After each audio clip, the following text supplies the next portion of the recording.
Well, let's speak live now to the Minister for Finance, Brian Lenihan, who's at Leinster House this evening. Minister, a severe amount of pain for the worker this evening. First to the low-income earner on an average of €18,000, who we've worked out after everything is taken out, is now looking at earning a little more than €3.30 extra an hour than if they were claiming social welfare. So isn't it looking increasingly attractive to that person to sign on rather than to work? Well, I think most people like to work in our community, and can I say that the income tax that has been taken off the wealthy is far, far higher, and I outlined that this afternoon. This is highly progressive. A greater percentage, a greater amount and greater rates are applied to those who are in the wealthy categories. Those who most afford to pay are paying, but everyone has to pay something. That's the position our country is in because our tax base has dropped so dramatically in recent years. We've seen a drop in taxation of 47 billion 2 years ago to only a projection of 33 billion now. We don't have a choice in repairing our tax base. The world is looking on and we have to do it. That's the position. Nobody likes, I appreciate this is a big ask halfway through the year for everyone. Clearly the options are very limited at this stage of the year for any finance minister. You mentioned in your own report that the old reliables aren't available given the amount of trade that takes place in Northern Ireland and drink. So it's obvious that what has to be done on an emergency basis is this increase in income tax. Well, I will have an opportunity. Let's move to the worker this evening. The average industrial wage earner whose income is down now more than about €100 a month.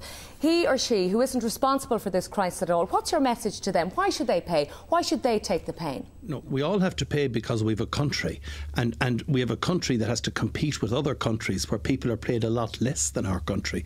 If you look across the Eurozone countries, if you look at France, if you look at Germany, if you look at Britain, the places where we have to sell our goods and sell our services and further ourselves in the world, these countries pay their workers and pay their industrialists and pay their government ministers less than us. We have to give a lead as ministers. That's why I said in the budget that in addition to the 20% reductions we've already taken through the levy and through giving back income, we now have to further benchmark salaries down among the leading people. And if we're going to compete with other European countries, we have to recognise these realities. This is not a question. Mortgage interest relief this evening and the halving of the childcare supplement. More pain, more money taken out of families already under severe financial pressure. I'm sorry, you should study carefully what's been announced in the budget. Mortgage interest relief has not been abolished. It has been restricted to mortgages taken out in the last 7 years because we want to target the relief on those who are most vulnerable when property prices went up. That's what's been decided on mortgage interest relief. I don't blame you for asking me the question because one of the opposition spokespersons has already misstated the position. But the position in this budget is that mortgage interest relief is available for all mortgages taken out in the last 7 years. I actually said moves on mortgage interest relief. I didn't say actually the abolition of it. But Minister, isn't the fear this evening that you've taken too much money out of people's pockets, that there's a danger while dispensing this medicine you're going to kill the patient? Absolutely. I had no wish to introduce tax increases this year, but we must realise the position we are in as a country.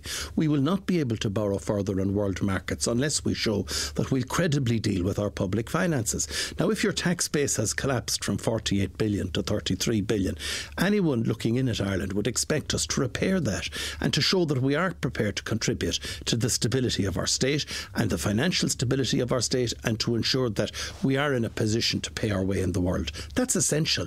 It's not an option. It's not easy for any Minister for Finance to ask people to take more taxation. I appreciate that.